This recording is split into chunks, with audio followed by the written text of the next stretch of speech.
Hello everyone, today we'll talk about how to fix or how to solve white screen on Telegram.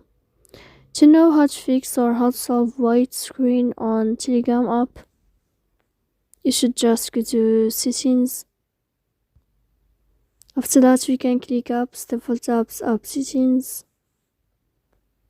Here in this page, you will enter to the window or to the app of Telegram and you can click here.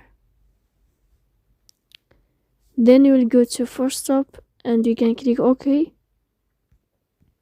Here we'll enter to the window of storage.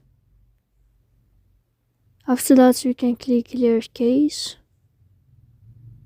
In the end, you can turn off your Wi-Fi. And you can wait a moment to turn on your Wi-Fi again.